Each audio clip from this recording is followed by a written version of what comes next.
And we also touched base on, I think what I liked is understanding the spirit behind the rituals, right? You spoke about spiritual, which is very, very important. We don't follow blindly, just go. And as and when we understand that there will be more of detachment and higher attachment to Krishna consciousness.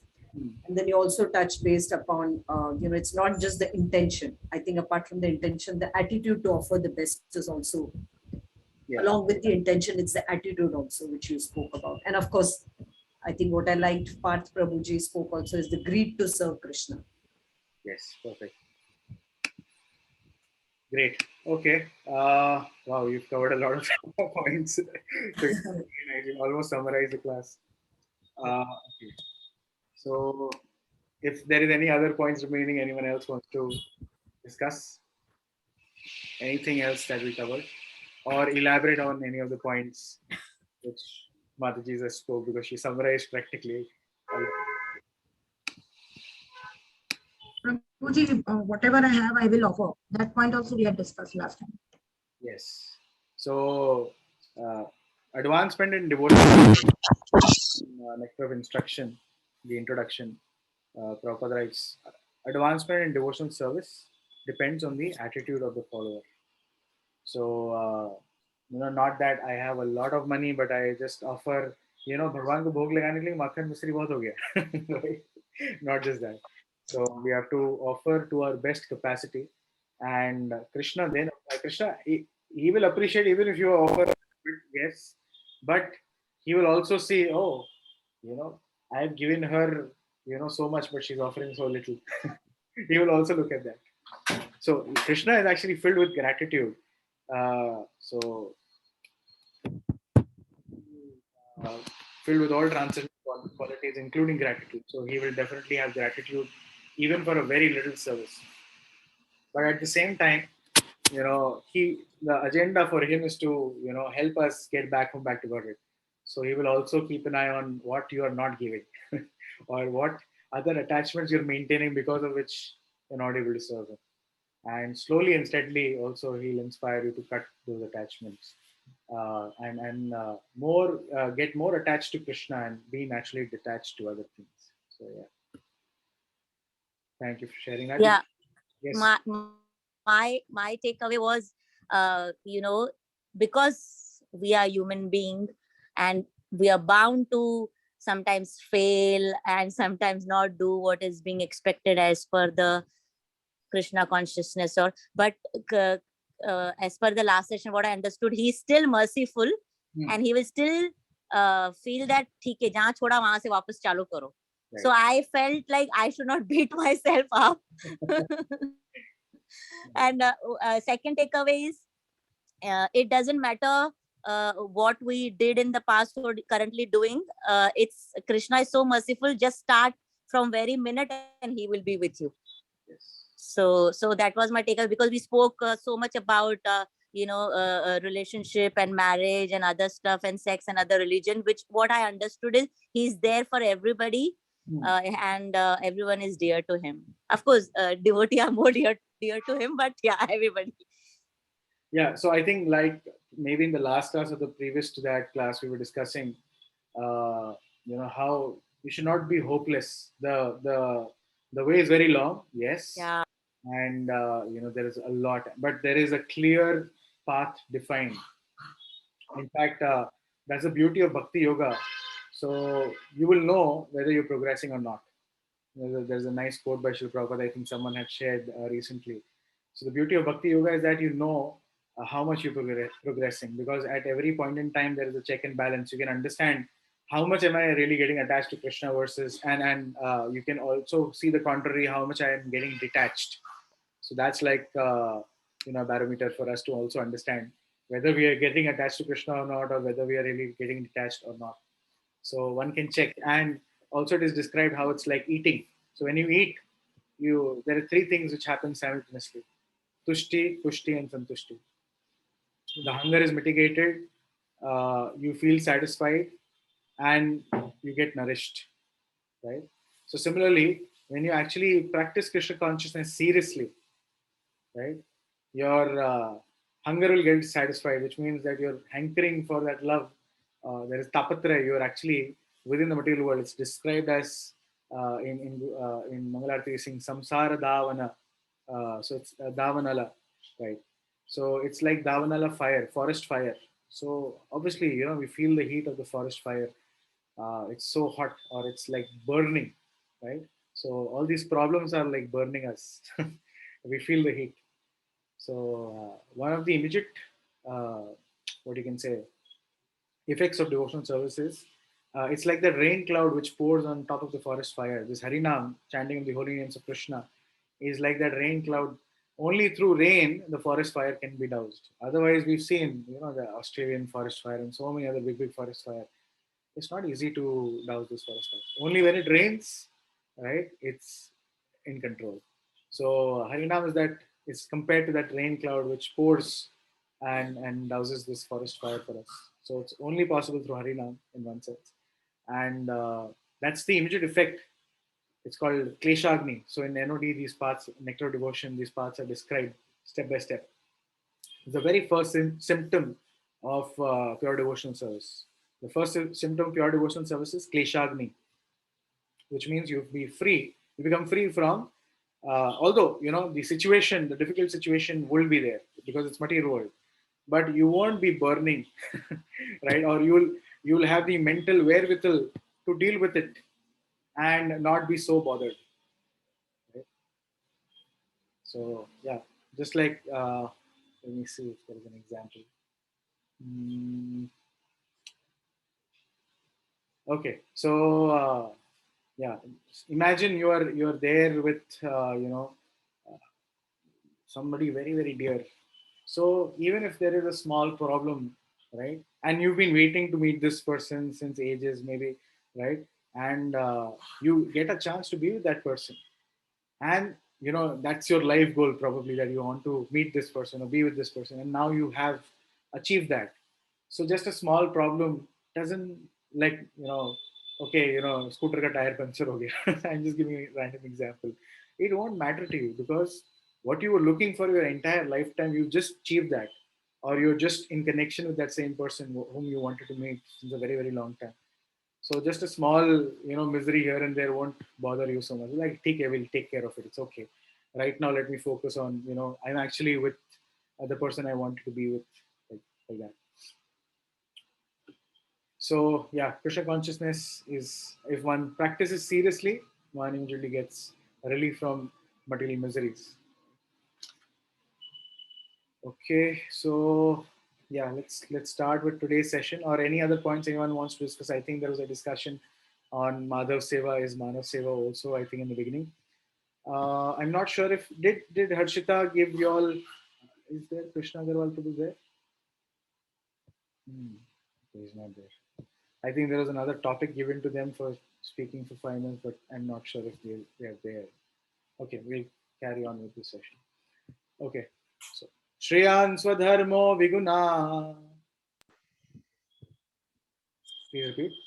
Shriyan Swadharmo Viguna Paradharmat Swanushtitat Paradharmachva Anushtatat Swadharme Nidanam Shreya Swadharme Nidanam Shreyas Paradharmo Bhayavaha. Paradharmo Bhayavaha. So, can someone read the translation? May I read? Yes, please. It is far better to discharge one's prescribed duties, even though faulty than another's duty faulty sorry, than another's duty perfectly. Destruction in the course of performing one's own duty is better than engaging in another's duty, for to follow another's path is dangerous. Such a profound statement the Lord is making, right? Yeah. It's far better to discharge one's prescribed duties, even though faultily, than another's duties perfectly.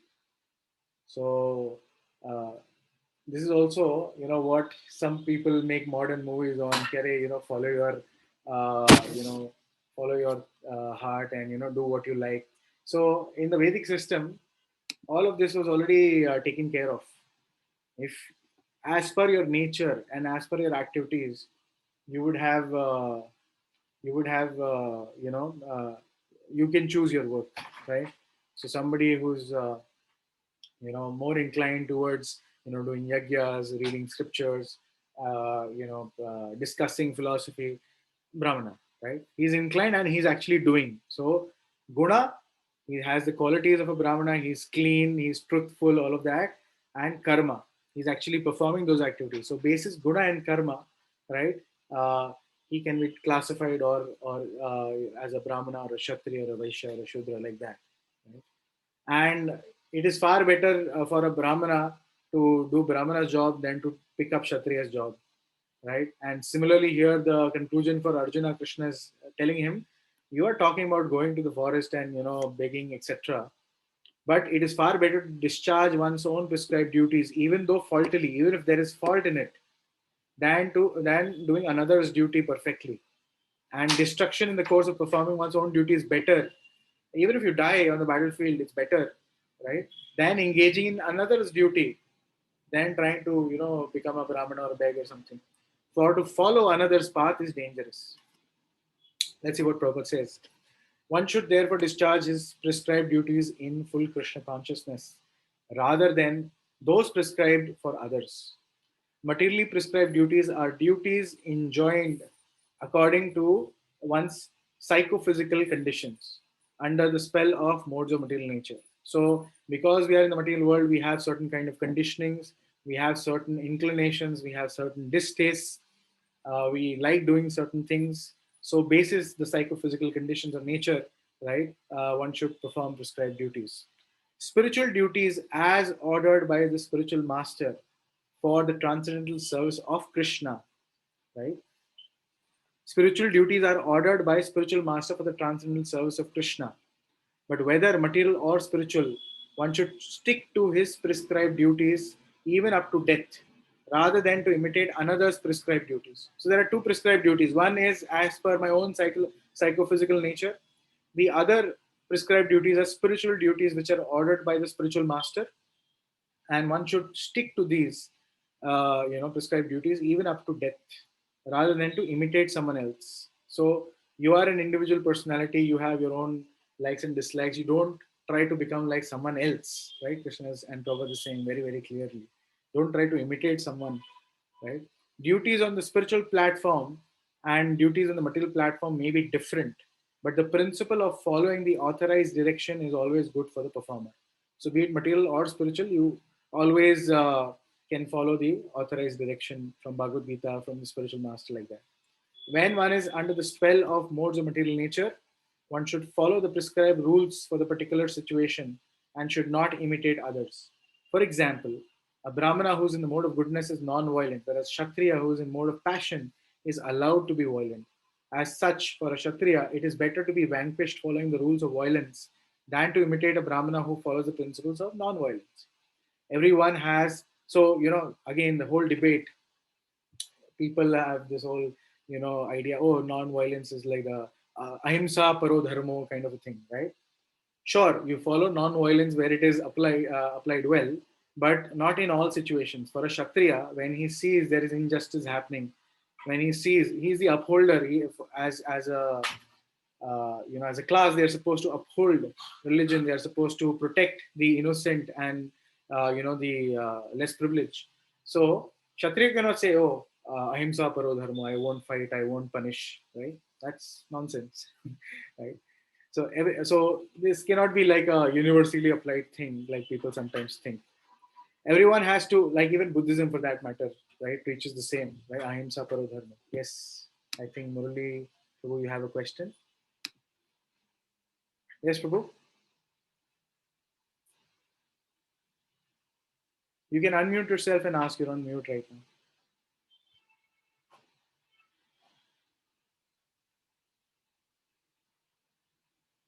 Murali Prabhu, can you hear me? Yeah, I can. Sorry, I went by mistake. I'm sorry. Acha, you were on mute by mistake, or you raised your hand by mistake? I raised my hand by mistake. Sorry. Oh. Okay, no problem. All right. So yeah. So where is it? Yeah. When one is under the spell of the modes of material nature, one should follow the prescribed rules for his particular situation. Should not imitate others. Okay. Yeah, we read this. Kshatriya, who is a mode of passion, is allowed to be violent. As such, for Kshatriya, it's better to be vanquished following the rules of violence than to imitate a Brahmana who follows the principles of non-violence. Everyone has to cleanse his heart by a gradual process, not abruptly. So even this Varnashram system is meant to gradually elevate a person step by step, following his own prescribed duties. And if you add, Krishna consciousness, it becomes Devi Varnashram, right? Not just regular Varnashram, it becomes Devi Varnashram. And then the advancement is even more fast, right? Like I think one of the purports we read, how Janak Maharaj was still following his prescribed duties just to set an example. Otherwise, he was, completely Krishna conscious, or his daughter is Mother Sita herself, right? So he doesn't need to really follow the prescribed rules and regulations, but he does so just to set a good example, right? We saw that in the beginning of the chapter as well. As such, okay, yeah. However, when one transcends, so yeah, this is the interesting thing. However, when one transcends the modes of material nature and is fully situated in Krishna consciousness, he can perform anything and everything under the direction of a bona fide spiritual master. In that complete stage of Krishna consciousness, the Kshatriya may act as Brahmana or a Brahmana may act as a Kshatriya. In the transcendental stage, the distinction of material world do not apply.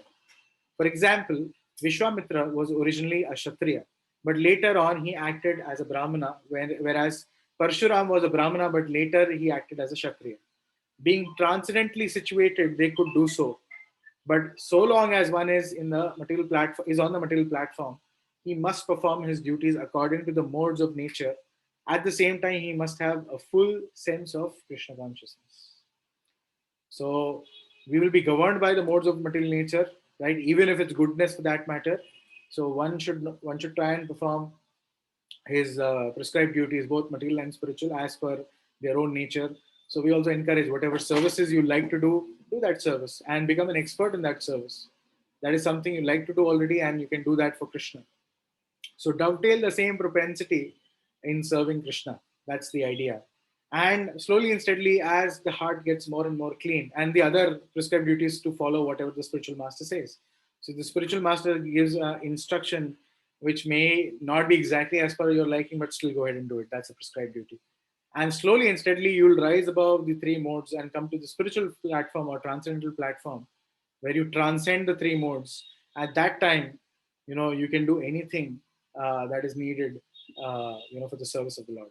You can act as, even otherwise, which was, as per your material nature, you can act completely opposite also. Right? Any thoughts or questions or doubt in this one?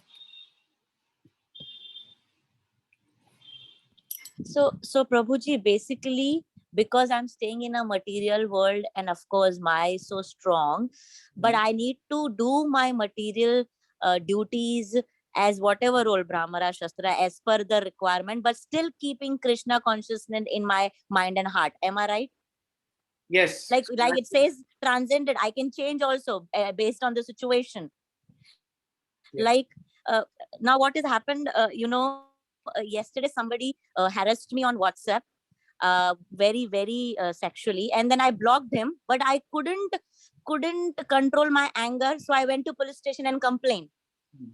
So but I felt guilty, but I did my job because I couldn't tolerate somebody doing that, and I didn't utter a single word, I didn't abuse, I didn't do anything. I blocked and I went to complain to the police station. But that anger is still there. But if I am trying to follow Krishna consciousness, I'm feeling guilty that I am following Krishna consciousness and I'm still have anger of that particular incident. Okay. So how I can be still following the path which I am on, and doing that my job, or doing maintaining my self-respect, maintaining somebody should not be, nobody has right to speak to me like that, but still being on that path in my background, in my heart, in my mind. Yeah, the idea is that okay, so that's a heavy situation. I feel sorry for you. Wohi. But the idea here is that and then of course also just a word of caution. This goes on YouTube, so just be careful on the examples you give. Maybe this is something you can discuss offline as well. But in any case, Okay. in any case, the idea is that one has to follow his own prescribed duties as per one's psychophysical nature. If somebody's nature, say for example, and I'm not making a generic statement for everyone, but in most cases, as per scriptures, you know, uh, like the nature of women is to not do manly work, right? They're Yeah. in general, I mean, as per scriptures again, and in general, they are not meant to do hard physical labor in terms of lifting big logs of wood and doing something like that. They do that. There are a lot of women out of the situation. They are working at the construction sites, etc. Also, or they are not someone who needs to worry so much about earning the bread and butter, right? That's kind of against their nature. It's more of a man's job. Of course, right now the situation is very different. I'm talking about at least the Vedic times, and they are more kind of comfortable. Not comfortable in the sense that they're lazy, but they're very comfortable in taking care. They have a higher responsibility, rather, I should say, to take care of the entire family in terms of providing for them, taking care of the smaller needs, etc. Of course, these days there are many people who, out of their nature, only would want to work and not sit at home, etc.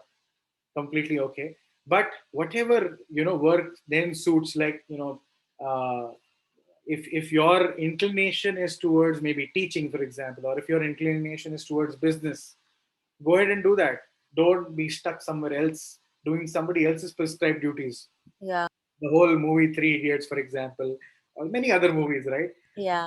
Talk about the same principle in a different way, where they're trying to say that, okay, don't get stuck because of peer pressure or somebody wanting you to become a engineer or a doctor, but follow what your nature is. Follow, if you want to do photography, if you want to do something else, go and do that, rather than trying to do somebody else's duty, even though if you may do it perfectly, right? So that's on a material plane. Yeah. On the spiritual plane, whatever the spiritual master orders, that's our prescribed duty. And spiritual master knows you in and out. He understands what your psychophysical nature is. He understands what is the roadblock, which is stopping you from taking that next step ahead towards Krishna. If that road, to remove that roadblock, even if you have to put you in some difficulty, so that you come out of it, uh, victorious in terms of not having that uh, block in heart anymore, he might do that. He might give you a certain service which is difficult, which makes you realize practical realizations about a lot of things, right? So guru is someone who engages you in different kinds of service, because we hear knowledge, we hear Bhagavad Gita, we read Bhagavatam, etc. So this is all different information we are taking. How you digest the knowledge is when you practically apply this in your day-to-day life. Also, when you actually follow the guru's instruction, the guru will give you instruction which will help you digest this knowledge, right? Internalize this knowledge so that it becomes a part of you, right? That's the job of the guru, and therefore it's very, very important to Yeah. a spiritual master. So sure, I mean, you can get into difficult situations. I would say, depending on the modes of nature, we kind of react in certain ways, and that's understood. At the same time, we should also see what is best for our Krishna consciousness, what will take us towards Krishna or away from Krishna. If uh, Yeah. and of course, you did the right thing in terms of going ahead and complaining, etc. If somebody is really troubling you, and I mean, you should report it. That's fine. Should not feel guilty about it. It's okay. Thank you, Prabhu. Any other thoughts or doubts? Anyone?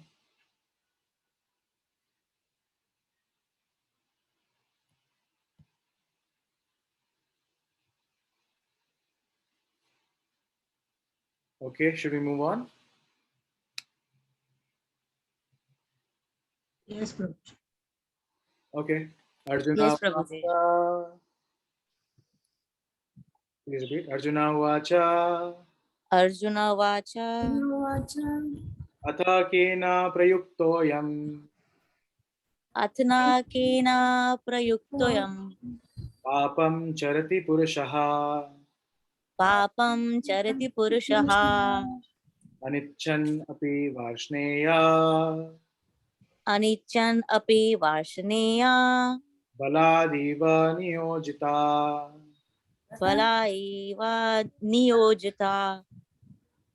Okay. Anyone would like to read the translation?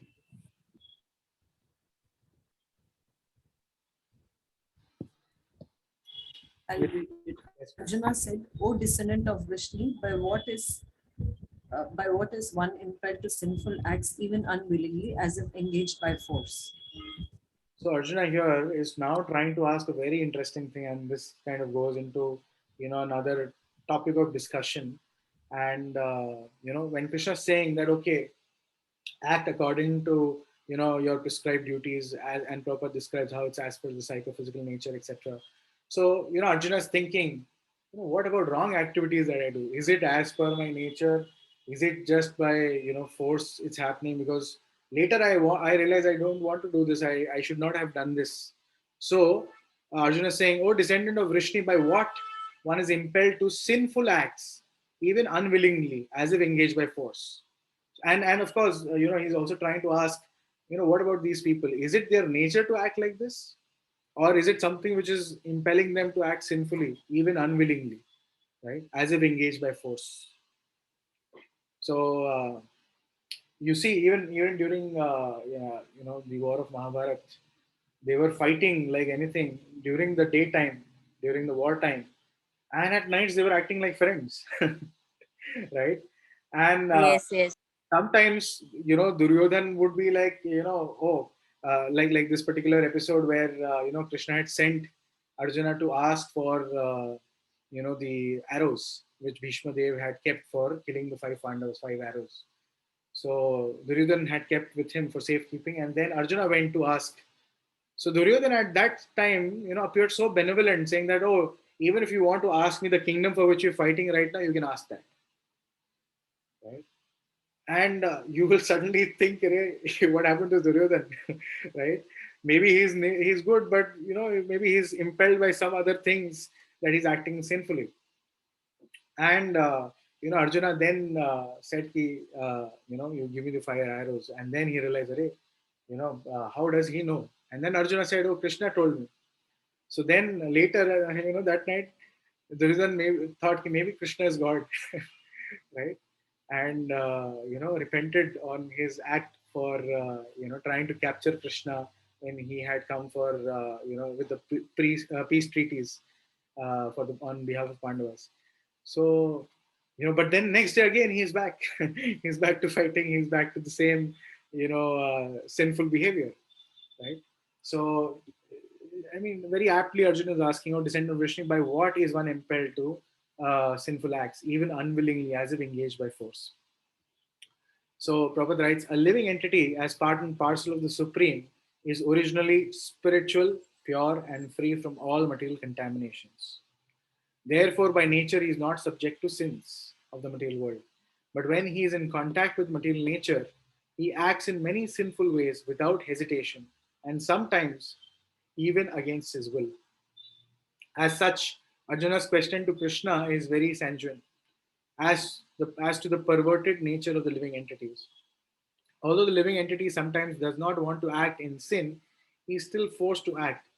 Sinful actions are not, however, impelled by the super soul within, but are due to another cause, as the Lord explains in the next verse. Do you all experience this? You are forced to act unwillingly. Yeah. Yes, yes. Sometimes. Sometimes. Okay. But Prabhuji, isn't that the choice that we are making? We are not forced. Interesting, yes. But do you feel there is a strong push? Yes. Yeah, that is a push of the material nature, Maya. Yes. So I was being pushed for getting married. Strong push. I was being pushed on terminating so many employees. Oh. yeah, we have to do that. It's sad, but yeah, we being pushed, but we made a choice also. both are right. Any other experience? In the corporate world, I think you do a lot of things unwillingly, right? Sustainable. Yeah. Anything else? Any other experiences where you really felt compelled to do something and you knew this is not the right thing to do?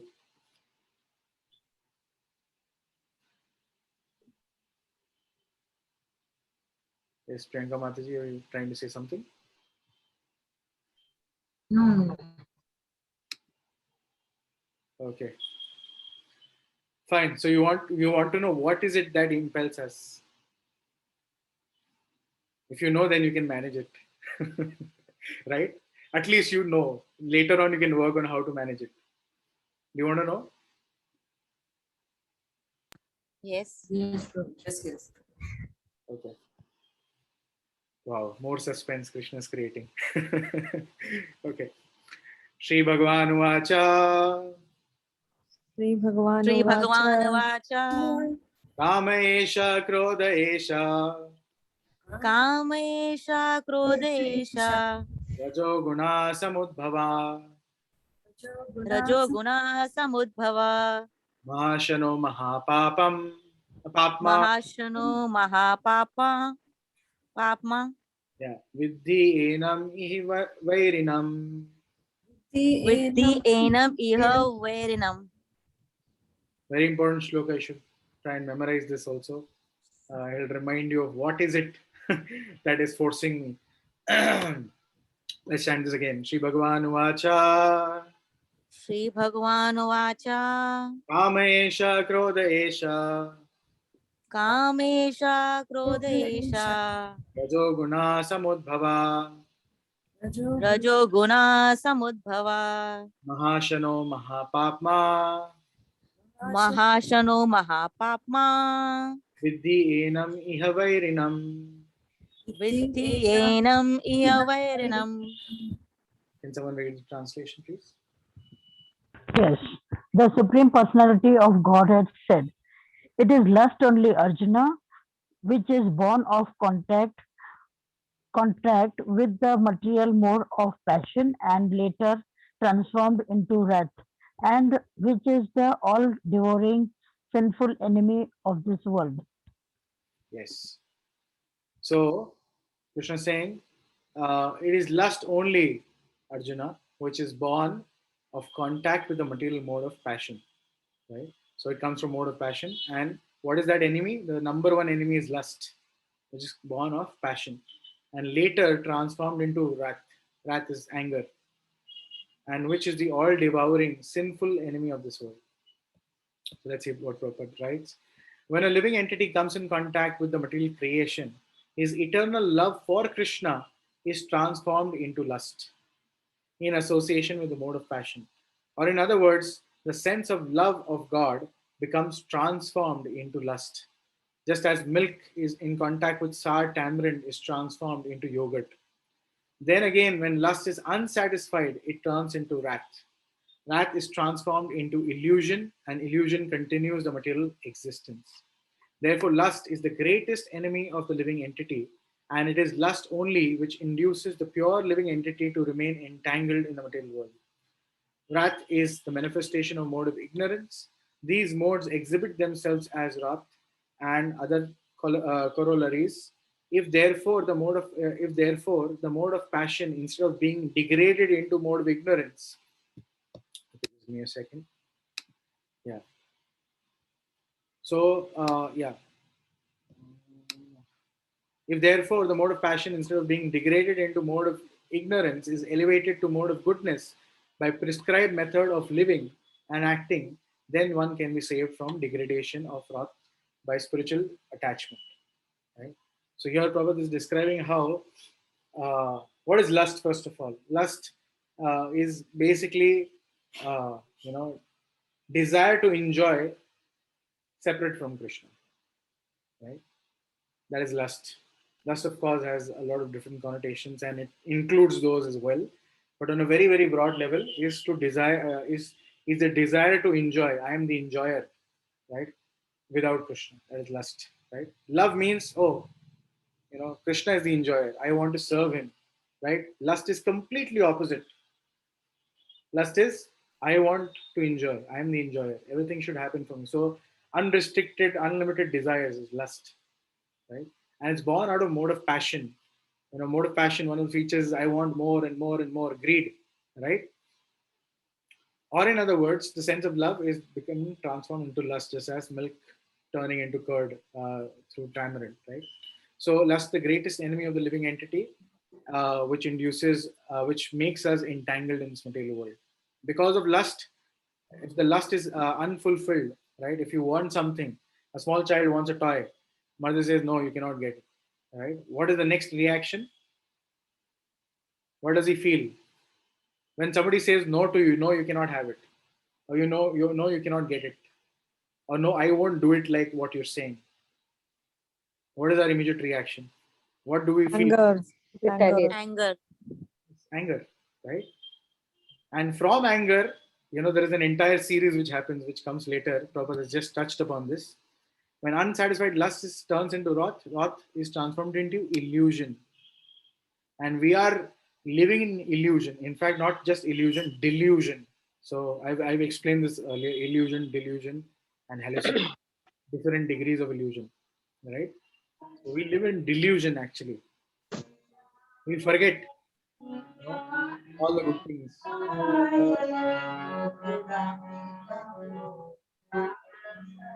Okay, thank you. Ethan. I don't know from whose side, but Prabhuji, yes. yeah, I'll have to log out. I have my second vaccine right now. Please carry on. All the best. Missing this session, but it's important. अरे No problem. हमारी meeting थी 11 बजे. Everyone, bye bye. Okay, yeah. And then further, so describe if therefore the mode of passion, instead of being degraded to mode of ignorance, is elevated to mode of goodness by prescribed method of living, then one can be saved from degradation. So therefore, Krishna, he describes 9th chapter as the most confidential chapter, most confidential of all knowledge, right? And he says, knowing this, nothing else remains to be known.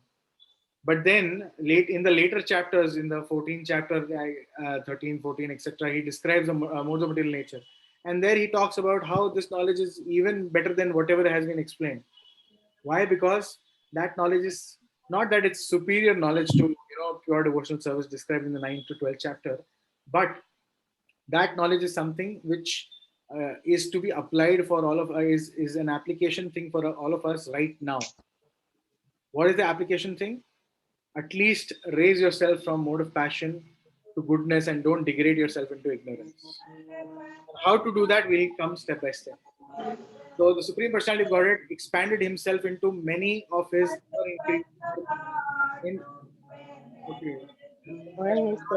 there is a background noise.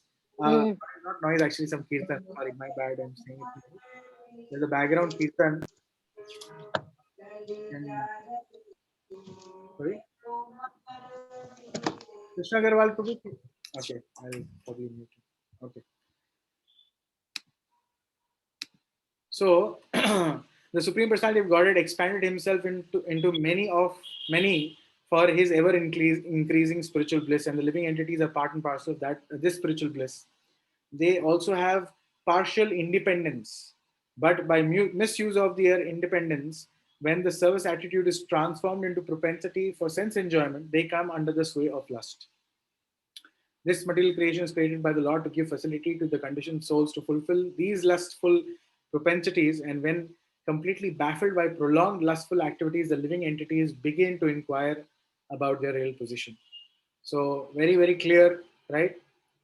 Krishna has expanded himself, and we are part and parcel of Krishna actually, and our original position is to serve him. But we've misused our independence. Krishna is Swarat, right? A big yes, Swarat. Krishna is supremely independent. So being part and parcel of Krishna, we are minutely independent. We have the independence to choose. We have the independence to make the choice, right choice or wrong choice, like that. So by misuse of our independence, we have chosen not to serve Krishna, but to serve our own selves, our own material body, we want to enjoy separately. So when this service attitude is transformed into propensity for sense enjoyment, right, then we come into the sway of lust. And once you're frustrated, with, oh Krishna, I'm done. I've tried enough to enjoy separately, right? I've tried enough, to run after different kinds of happiness. I'm done. I just want to serve you, right? When one gets to that point, then he starts inquiring about his real position, and then he can be situated very nicely, very blissfully in Krishna's service, because that is where you'll find real fulfillment of heart and happiness. We are looking for happiness, we're searching everywhere, but we are baffled and frustrated in our attempts. In fact, Bhagavatam goes on to say that the minute you plan how to be happy, that is the exact moment where the suffering starts. Right? Because that's the nature of material world. It's designed like that. Right? The minute you plan to become happy materially, oh, I'll do this, I'll go to this vacation, I'll do, we'll have a party here, this and that. The minute you start planning and start putting endeavor to become happy, that is exactly the same time where your suffering or misery start.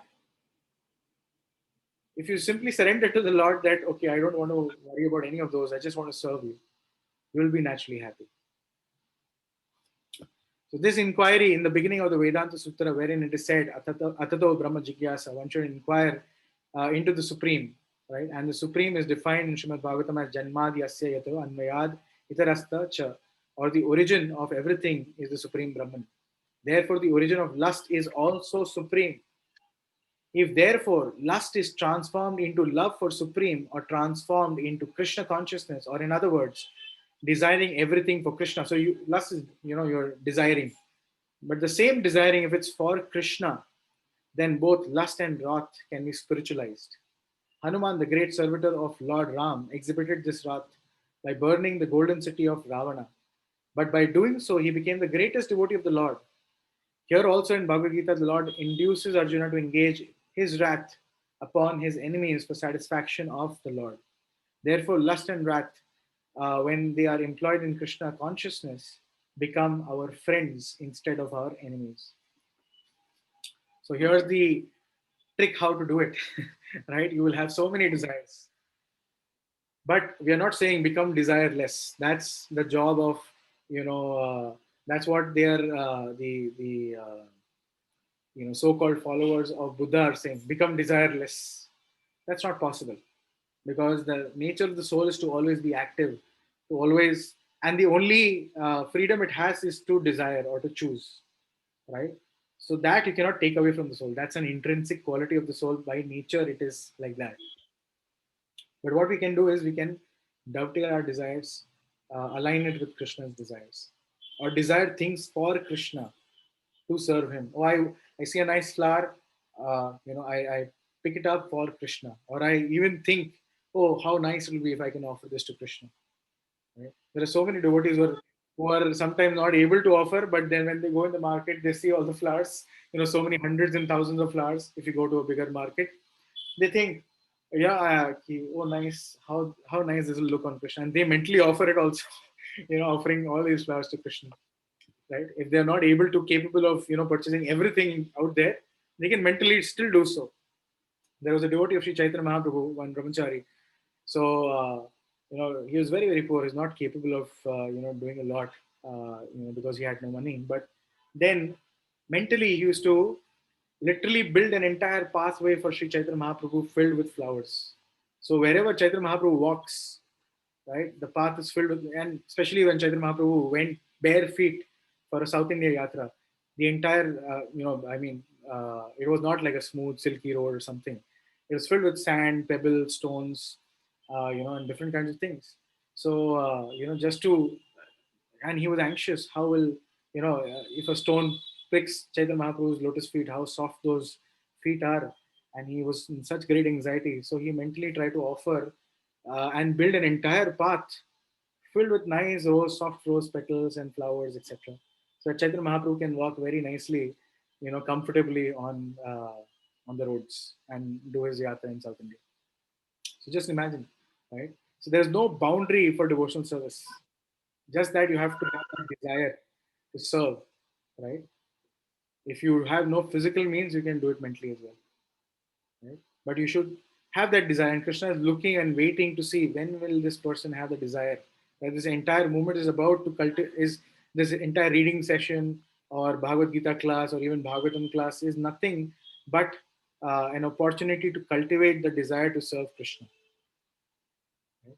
So, if we are able to cultivate this desire, then the lust will slowly transform into love, and you'll be eligible to go back home back to Godhead. So that's the process of Krishna consciousness. I saw Partha Priya Prabhu. Yes. Partha Priya Prabhu, you want to add something? No, Prabhuji. I'm on and off in between. Okay. Anyone else? Any other thoughts or questions? Prabhuji, you were talking about that we live in delusion. So so You want me to explain that again? yeah. Okay. So there are different degrees of illusion, and the example which comes in the scriptures is, when somebody sees a rope and thinks it's a snake, that's illusion. He immediately gets scared, and then later realizes, okay, it's just a rope, or someone tells him, oh, it's just a rope, right? So that's illusion. He was illusioned. He thought a rope to be a snake, right? Then delusion is when you think of a snake to be a rope. Higher level of illusion. You're picking up the snake, thinking it's a rope, and going around. The snake will bite you anytime. So it's a more dangerous situation, and it's so delusional. You're holding something in your hand, just like a rope, and you're thinking it's a rope, but it actually is a snake. Higher level of illusion, right? And that's what our situation is. We are playing around with Maya. We are playing around with our senses. We allow our senses. Our senses are described as serpents, right? We are allowing them. हाँ ठीक है चलो इतना तो चलता है take this sense in it's fine, right? वो प्रभु जी भी करते हैं मैं भी करूँगा. Yeah, or that Mataji also did. I should also do, right? इतना तो कोई problem नहीं. So we allow these snakes to raise their hoods, and when they raise their hood, which means they're about to attack, and they'll bite, and you'll be a victim of lust or anger or greed at that point in time. You'll be victim of lust for sure to begin with, and then it can degrade into anger, and anger will degrade into more illusion or delusion, and that will degrade into that will essentially degrade you completely, right? You'll be in a pathetic situation, and later if somehow there is some sense left, you'll realize, Arey, what did I do? I should not have done something like this, right? And slowly and steadily, with the practice of taking the wrong choices, allowing our senses to play, and falling victim to lust and anger, with this practice, the realization, oh, I did something wrong, will also go. Then it will become normal. Arey, हाँ, ये तो चलता है, Then it will become like a daily routine to sin. That's what is happening to us, right? There are so many things we do out of bad habits. It's a routine. We don't even care to think about, oh, is it a bad habit or not, right? Earlier, we might have been at some point in time conscious, what am I doing? But over a period of time, we become so hard-hearted. Okay, this is normal. What can you do? Does that answer your question, Chelva? Yes, Prabhuji. And while you were saying all these things, I could reflect back and introspect and see that, where the same thing happened with me, So yeah, I could realize and I could see myself, okay, fine, this was the time when I exactly did this. And this is what had happened. Yeah. So let's do this exercise instead of moving ahead to next shloka. Maybe we can, divide ourselves into. We are not many today. We are about 12 or 13. So let's divide ourselves into three groups, and maybe what we can discuss is, again, maybe an episode you can share amongst yourself. How you fall victim to lust, right? And then, what are some practical steps to take to save yourself? What is a situation where you typically fall victim to lust, and how can you save yourself from that? Through Krishna consciousness, of course. Right? Is it okay? Should we do this small, in individual groups?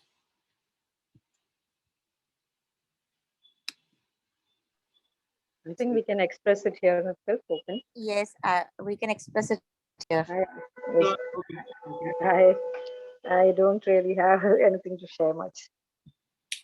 Okay, so Mataji doesn't fall victim to lust. Great. Maybe I'm now old. I cannot remember. I have to recollect. Sure.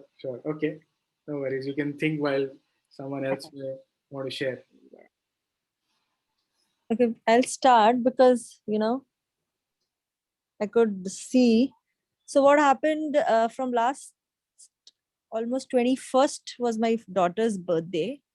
And then in my mind, I wanted to give and she left for her hostel today. So in my mind, I had those few days which I wanted to spend a lot of time with her. So because of that, obviously, I was sleeping late and I was, watching TV with her, because otherwise I know that from many months when she was home, I was sticking to my own schedule and my own, routine. In my mind, when I started, I could obviously, when I'm sleeping late, I was not able to get up early. And then when I'm not able to get up early, I am not able to stick to my routine of, doing my chanting early in the mornings and doing my, puja and everything. And it was getting delayed to the extent that I missed on from last many days. I could not finish my 16 rounds. But in my mind, I was just telling myself, it's okay, because even that Mataji said that, during that time, even she could not do it. So that was the explanation I was giving to my own self, that it is fine. I have to get back.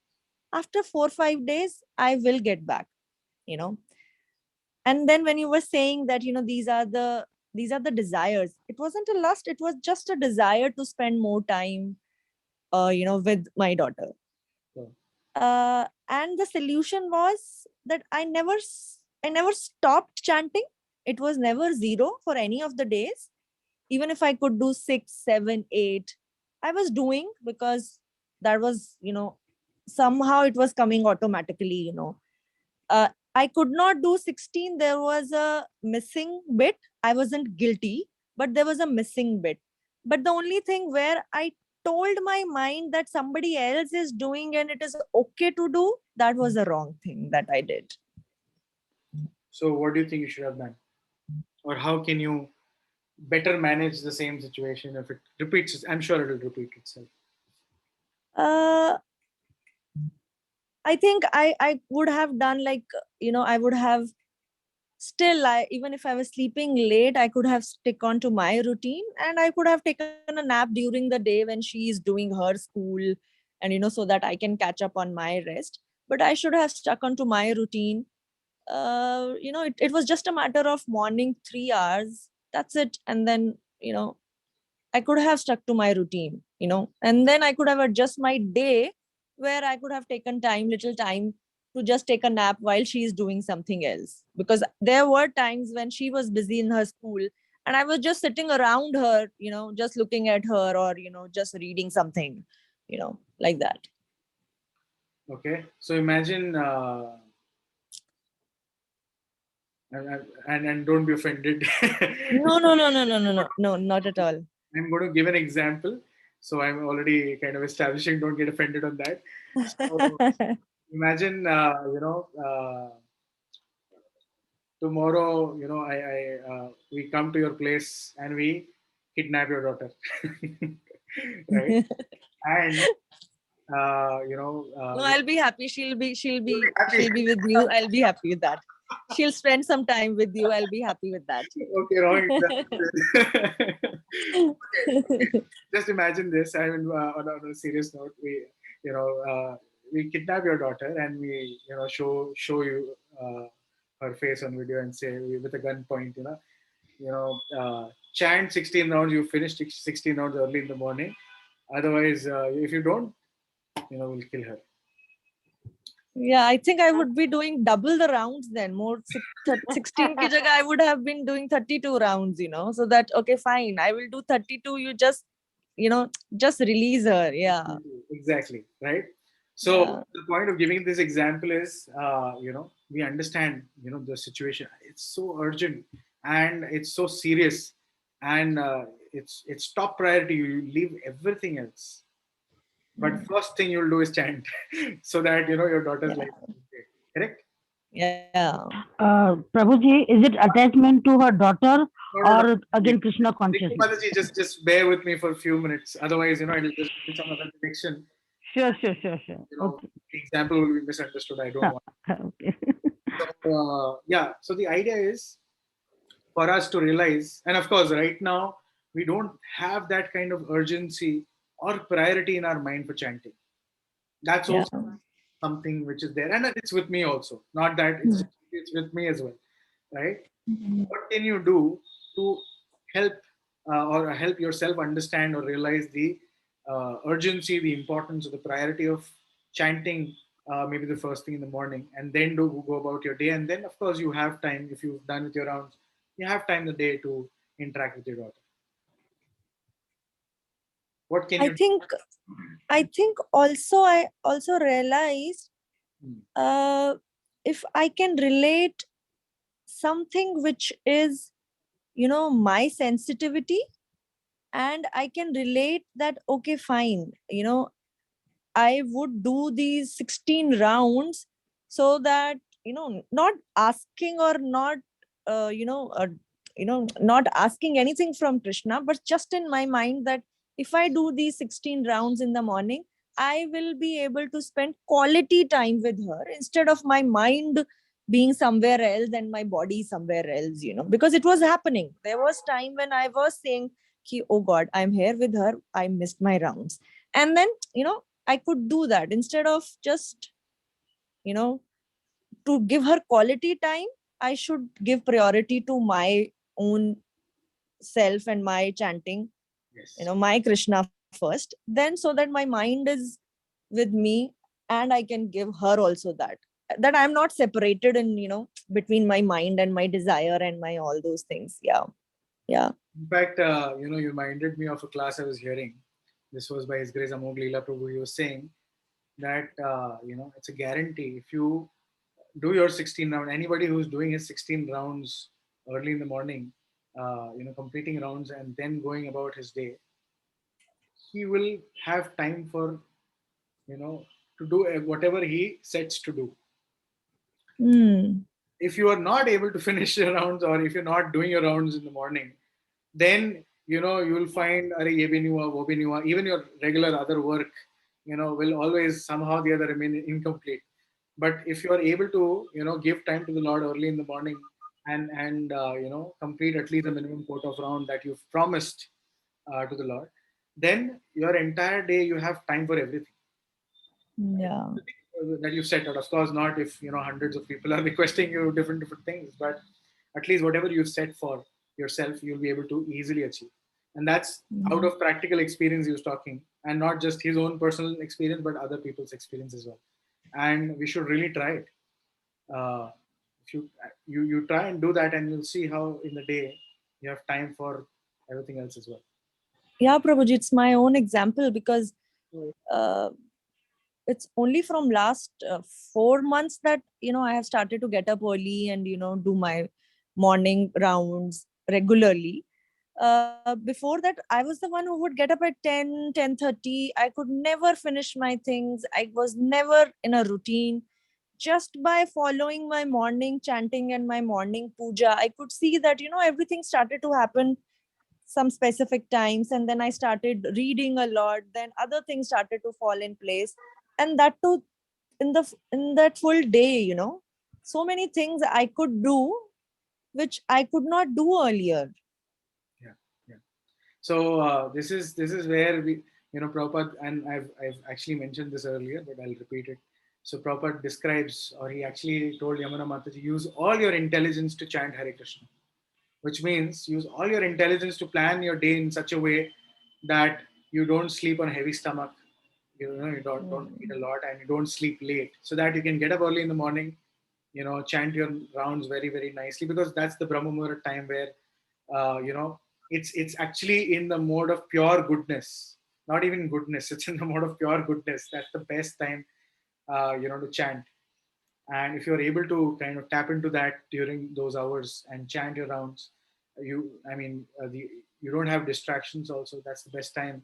You can focus, and then even if you have to sleep later on a little bit, but then your day goes by like a breeze in terms of being able to finish all the other chores, etc. as well. Mm. Yeah. But I learned. I got purified. This lesson, I know that I'm not going to forget it, because I did something, I realized, I talked about it. I know that now this is not going to happen, because this was again one of the other, small step ahead for me before I move ahead, some purification again happened. It's a big step to be able to get up early in the morning and chant. Is a very, very big step. It's not an ordinary thing. People who are doing it, uh, you know, it's very rare, right? It's not easy. So great.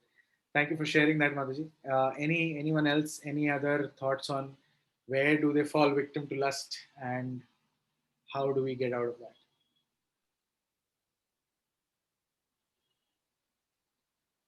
Maybe one or two more examples.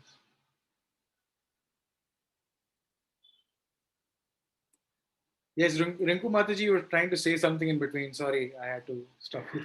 Yes, I asked whether it is attachment towards her daughter, or again forcibly she's being, forced to chant that Maha Mantra.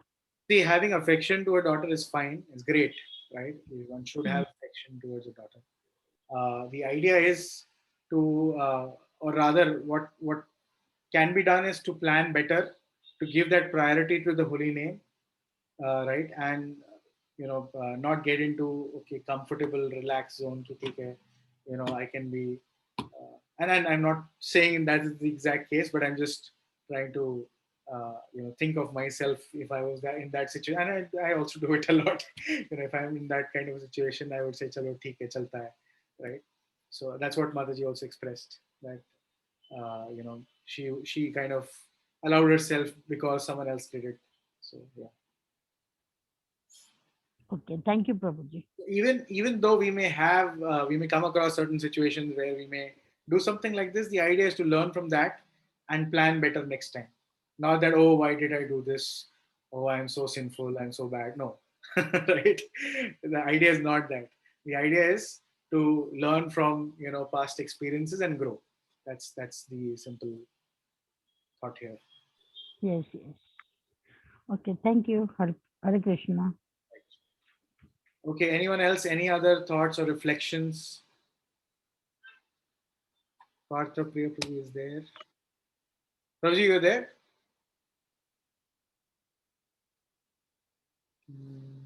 Okay. So who's the co-host? Yeah. I can see a co-host.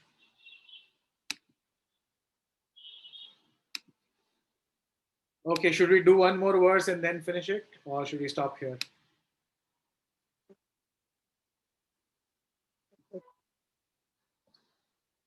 Yes. I'm okay with one more if everyone else is okay. Yes, Prabhuji, we can do one more verse. Yes, Prabhuji. Okay, great. Dhumena vriyate vanir, sorry. Dhumena vriyate vanir. Zumitani nivarin. Yatha darsho malena cha. Yatha darsho vare chata. Yathol bena vrito garbhas. तथा तेने दमावृतम तथा तेने vritam. Yes. Vritam. So I think, Shelza, to your question, Krishna is answering in the next verse about illusion, delusion, and hallucination, which I mentioned. So this is exactly that. So as fire is covered by smoke, as mirror is covered by dust, or as an embryo is covered by the womb, the living entity in a similar is similarly covered by different degrees of this lust. So Krishna has explained who's the enemy. The lust is the number one enemy, right? And how how is born of the contact of mode of material mode of passion, and which then gets transformed into anger, etc. And then he is talking about the nature of this lust, of different degrees of lust, right? So he's describing one as fire is covered by smoke, right? You see fire, there is some smoke on top. You can still see the fire. As a mirror is covered by the dust, the mirror is completely covered by dust, you won't be able to see a reflection. Or as embryo is covered by the womb, right? There, only through sonography you can see the child, right? The living entity is similarly covered by different degrees of this lust. So Prabhupada writes in the purport, there are three degrees of the covering of living entity by which the pure consciousness is obscured. This covering is but lust under different manifestations like smoke in the fire, dust on the mirror, and womb about the embryo. When lust is compared to smoke, it is understood that the fire of the living spark can be little perceived. In other words, when the living entity exhibits his Krishna consciousness slightly, he may be likened to fire covered by smoke. Although fire is necessary where there is smoke, there is no overt manifestation of fire in the early stages. This stage is like beginning of Krishna consciousness. The dust on the mirror refers to a cleansing process of mirror of the mind by so many spiritual methods. The best process is to chant the holy names of the Lord. The embryo covered by the womb is the analogy illustrating a helpless position of the child in the womb. For the child in the womb is so helpless that he cannot even move. This stage of living condition can be compared to that of the trees. The trees are also living entities, but they have been put in such a condition of life by great exhibition of lust that they are almost void of consciousness. The covered mirror is compared to the birds and the beast, and the smoke covered fire is compared to human beings. In the form of human being, the living entity may revive a little Krishna consciousness. And if he makes further development, the fire of spiritual life can be kindled in the human form of life. By careful handing of the smoke in the fire, fire can be made to blaze. Therefore, the human form of life is a chance for living entity to escape the entanglement of material existence. In the human form of life, one can conquer the enemy lust by cultivation of Krishna consciousness under able guidance. So here, the three examples: fire covered with smoke, so where somebody is trying to develop slight Krishna consciousness; then the mirror covered by dust, so that's like the birds and the beasts. And we see in human society also many birds and beasts. They are humans in appearance, but they're acting like beasts or birds, right? So that's animal consciousness. And scriptures describe if someone is not inquiring about the meaning of life, if he's not inquiring why am I suffering, if he's not inquiring what is the purpose of life, he is no better than an animal. Dvipad Pashu, right? Two-legged animal. So, and when we are following the four regulative principles, which is no meat eating, no gambling, no intoxication, no illicit sex. After following these four regulative principles, we can come to the platform of human being. Not that you become Krishna conscious, you're devotee, great devotee of Krishna. No. After following these four regulative principles, these are basic principles of living normally as a human being. Then you cultivate further and further Krishna consciousness to understand more about Krishna, read about him, and further things, how to serve him, etc., like that. So this is smoke covered by fire, then dust covering the mirror, and finally the more degraded state, the more delusion. So this is illusion, delusion, and hallucination. When you're in the hallucinative state, you are like womb covered by the embryo. Your child is inside and he is helpless, he cannot come out, right? Unless, so it's like, you don't see it. There's nothing visible unless, like I said, in today's time, there is sonography, and otherwise you don't get to see the person only, right? Fire you can still see when there is smoke. The mirror is covered completely with dust. Only when you cleanse the mirror, there is some hope to see some reflection, right? So it can also be compared to the mode of goodness, passion, and ignorance, like that. So 3 stages of covering by lust. Is it clear or is it confusing? Prabhuji, can you just how did you compare it with 3 modes of nature? Goodness is, fire covered by smoke. Okay. And in fact, Prabhupada is comparing to someone who's slightly developing Krishna consciousness or exhibits Krishna consciousness. Okay. So the fire is seen. You can still visibly see some fire. Okay. There is some spark of Krishna consciousness there. Of course, there is a lot of smoke, but some fire is visible. When you're seeing a mirror which is completely covered with dust, so there is no reflection seen unless you start cleaning the mind, right? Unless you start cleaning the mind through chanting, there's no reflection seen, right? Once you start cleaning, some reflection you'll start seeing somewhere or the other, or some visibility will be there only after the cleaning process starts. Otherwise nothing is seen, right? But still there is an opportunity to clean, right? Whereas someone in the womb, right, you cannot see the person. It's completely covered, and the child is in a helpless condition there, right? That's like being covered by lust so tightly, right?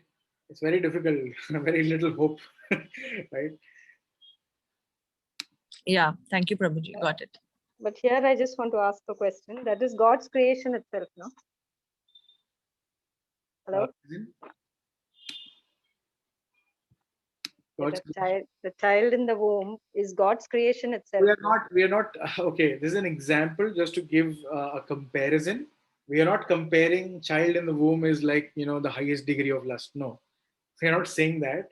It's a comparison, just like how we are talking about coverings, right? The smoke is covering the fire, still some visibility, thick layer of dust covering the mirror, still an opportunity to clean it. But if you're inside a womb, right, there's no visibility. There's no the real nature of the soul is not exhibited, which is Satchidanand. There's no chance of exhibiting that soul, the real nature of the soul. That's the comparison. Not that every child in the womb is a form of the highest degree of lust. No, we're not saying that. Right? These are 2 different things. Is that okay, Mataji? Yes, thank you. Okay. And that one thing about trees, we read the trees are also living in trees, but they have been put in such a condition of life by such a great exhibition of lust. What is that? What does that mean? So it is said that whatever you do in human form of life, right? Basis your karma, you are given a particular body. So human form of yoni, right? Actions in the human form of life will result in you getting different kinds of bodies. Whereas animal forms or trees or insects, all the other forms are known as bhoga yoni. Bhoga yoni means you have to either suffer or enjoy. Right? You cannot generate more karma there. Karma you generate only in the human form of life, because only in the human form of life you have the intelligence to discriminate what is good and bad. Only in the human form of life you can understand scriptures and then act either in a right way or a wrong way. Correct? Right. So for somebody who's misused his human form of life, so there are people who want to expose their bodies, right? The nature facilitates. Sir, why are you wasting your body? This precious human form of life. This human form of life is meant for you to go back home, back to Godhead. It's a chance given to you to go back home, back to Godhead. Right? You're misusing this human form of life to, just expose your body, in front of others, just to gain some cheap adorations, right? Just to have some followers, or get wealth from some wealthy people, right? So nature will facilitate. Sir or madam, you want to expose your body, you want to stand naked, fine, become trees, stand naked for thousands of years. So nature facilitates like that. Prabhuji, so I did I hear it right that you said that only the human body, is able to create karmas. So all animals, birds, they are not creating karmas. They are just living the karma they did in the human life. Correct. So now, okay, I am why I'm asking this because I have 2 dogs. So what I do usually, I in my mind when I chant, I sit when they are around, in my mind it's like, okay, they were listening my chanting. Yes. Something, some change will happen for them. So, 100%. but you're 100%. So that is spiritual activity. That is a karma. It doesn't generate a material reaction. It gives them spiritual piety or sukruti. okay, then it is fine. So actually when I chant, so I try to do it, tell them to come and sit with me, or just sit niche. So they are with me and I'm chanting a little more loud so that they can hear. I think that it is going to change their next life maybe. Yes. So that's how. For sure. There's this beautiful story of a jackal. If time permits, I can 2 minutes I'll try and summarize. So this jackal was so fortunate. She was the jackal, the baby jackal, right? So this was near Radhakund, right? And there were some boys. They saw this jackal. Jackals are like rejected, because they look a little ugly and all of that. So this baby jackal was there, and there were many children who were troubling, trying to poke him, and this and that. So this baby jackal entered a ditch to save himself from, pointed sharp things which are being poked into him. So what he did was, what the children did was they actually set fire on both sides of the ditch, so he cannot come out. And the jackal was crying. Now, since this was happening near Radhakund, right? So Lalita Sakhi, she actually, one of the Ashtasakis, she came and she, scolded these boys, shoo them away, and took the baby jackal out. And the baby jackal was crying so piteously. She took her to Srimati Radharani, and Srimati Radharani blessed her, and immediately this baby jackal turned into a gopi. Right? Imagine the kind of mercy the jackal received immediately, because and Srimati Radharani is so merciful, right? Without seeing qualification, disqualification, immediately, right? Gave her the highest perfection out of mercy, right? So yeah, I mean, and even Haridas Thakur, he describes how we should chant loudly, because when we chant loudly, even the living entities in the environment, the microorganisms in the environment, they are benefited. Even the trees, there's a sound reflection from the trees. The wood, it reflects sound. So it will be considered by the Lord that the trees are chanting, right? When you chant loudly and there is a reverb from the trees, it will be taken by the Lord. Lord is so merciful, or the holy name is so merciful, it'll consider that trees are chanted. Even the animals, when they hear, they directly, get elevated to a human form of life. If there is a tree, immediately they, they don't have to go through the evolutionary cycle of 84 lakh species. They are actually elevated into a human form, given a chance to perform Krishna consciousness. So yes, I mean, for sure, you're not just helping your dogs, you're helping others also. There's a big smile on my face. Thank you, Prabhuji. Now again, so these are the things which are usually on my mind. So also, so how do they say that, you meditate while you are chanting? So our meditation is on hearing. That's the meditation. Hear very, very nicely each and every word and syllable that you're saying. Okay. And focus on that. You don't have to do anything else. Don't think of your mind idhar hai, udhar hai. Just keep the mind aside. Just focus on hearing. Each word should register that, oh, I've chanted Hare, I've chanted Krishna. That's it. No So need to. Prabhuji, can we put earbuds in our ears, because then our own voice is coming back to you again and again when you are chanting, when your ears are actually closed? You need to hear. You need to hear. No, if there is disturbance, external disturbance, then you can put earbuds, but you should also, the main thing is to hear your own voice of chanting Hare Krishna. You have to Okay, chant Prabhuji. it audibly, not in your mind. You have to chant it audibly. Prabhuji, just a request. Hmm. I don't know if everybody would be interested in just getting to know, or just take a session on how to do chanting, the ways of chanting, because yes, we are chanting, but I can see that sometimes it's just the rush. I have to finish. Sometimes the rush comes in.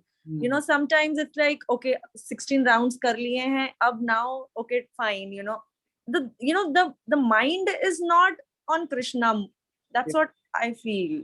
Therefore, there are japa workshops and seminars that devotees are conducting, and it's all across. A lot of japa sessions happen, and a lot of tips are given of what should be the consciousness, or what, Like- how you should prepare yourself also. So yes, Okay. sure, I think we can probably see how we can invite some senior devotee to do this. I'm myself struggling with chanting, so I'm not a good person to No, Prabhuji, because even the morning session when Parthe Prabhuji are telling, we are reading that, and there are so many things that, we are picking from it that I never knew that after every round, even if you say, Prabhuji can definitely take a japa workshop. yeah, I think because then, the mind will get in touch with, we will feel that connection, because sometimes it's just chanting, most of the times actually. Okay, I'll just comment on that, but I see a hand raised since a long time, so I'll comment on what you just said. Yes, who's this? Is it Priya? No, Hare Krishna. So No. maybe Mataji can share, and I also wanted to share something. Yeah, please go ahead. I'm just asking, how can we improve our chanting? How can improve our chanting and japa? That's a very good thought, by the way. That's where we should start thinking, and it's great that you're already thinking about it. Yes, Harsha. So I just wanted to share. This morning I was watching a video, and in the video there was this Ajgar snake, and it actually it was trying to swallow the entire deer, and the video was so shaky. And even before this, I have seen videos where these poor animals like this deer just gave birth. Not even a minute later, the lion was already waiting कि कब बच्चा बाहर आएगा, और जैसे ही बच्चा बाहर आया, like within 30 seconds the lion took the child away. So I was just thinking, this material world is so dangerous. Just this video would keep me motivated for the day that I need to chant. So that, and it's also lust, right? I mean, I was thinking what karmas the soul must have done कि उसको अजगर का body मिला या उसको deer का body मिला. I mean, I know snake body तब मिलता है when a person is carried away by desires, like to, I mean, the snake is poison, right? The quality is poison. So when we fill our lives by poisoning people, so वैसे हमारा consciousness becomes like that, to give poison to others and to backbite, because the snake always teaches it, attacks. So if we, by its lust, right? It's lust that we are tempted to do such things in life. So I was just thinking कि it's better to chant 16 rounds attentively or inattentively, but never get those animal bodies, because it is so dangerous. So dangerous. I think thank you for sharing that. Thank you, Harsha Mataji. Very apt examples, and where we can land. Yeah, and also what happens to us is nothing but reactions of our exhibitions of our lust, nothing else. So yeah. Parthapriya Prabhu, you want to add something? If you're there, yeah. Nothing as such, really. I just joined actually. Busy with, So there's work today. a huge demand, and people are very inquisitive about when is Parthapriya Prabhu going to take a full-fledged japa workshop. we'll invite Ruji, satsang and devotees for that. So, but it's a very good thing that we have the desire to want to improve our chanting, quality of chanting, because it said 99% of our success depends on our chanting. So, if we can just improve, develop taste in chanting, everything else will fall in place. We get services, we have our own sadhana. Chanting is a topmost important priority for us. So, if we are really prioritizing that in our life, then Krishna is prioritizing us, and everything in our life, the ups and downs will automatically fall in place, because we are seeing to Krishna that we are very serious. So I would just say that it's a very good desire to have, and maybe we can hopefully soon have some senior devotee to have a japa workshop. So we'll find out if there is one going on, and we'll all will participate there. Yes, Prabhuji. So okay, so what we'll do now is we'll do 10 more shlokas. Okay. Yeah, we can do that. I'm just we'll stop here, and maybe we can end with a short kirtan. Prabhuji, would you like to lead if you are able to? Otherwise, I can also lead. I can. I Okay, think. great. Just a second. Prabhuji, I just want to thank you and Parthipriya Prabhuji from the bottom of my heart. It's like I feel really good that you guys are there to lead us and show us the right path. Thank you so much. All glory to Parthipriya. Always Vijay Madhaprabhu, under whose direction and guidance I'm trying to serve. You Maharaj and Shraddha. Okay, मैं तो कुछ करता नहीं हूँ, तो खाली side में आ जाता हूँ थोड़ा भाषण देने के लिए, but the real preaching happening on a daily basis by Parthapriya Prabhu, who's dedicatedly chanting and making others chant, and also I think Harshita Madhvi was making you all read. So yeah, and that's why. Really, thank you so much for the dedicated work you do.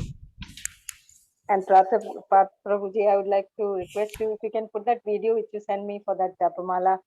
That helped me a lot, because I didn't know how to really. I was using my index finger. So, and he sent me that video. You're saying you got the Sakshi Mala, or you are? You got the Sakshi. Yes. So he sent me a video along with that. That really helped me. Thank you so much. I was using my index finger. I did not know, and I did not know that we have to go that round back, not going to the main. Maybe you can share that video in the group with everyone in case. Sure. Others would also like to go through. That was really helpful.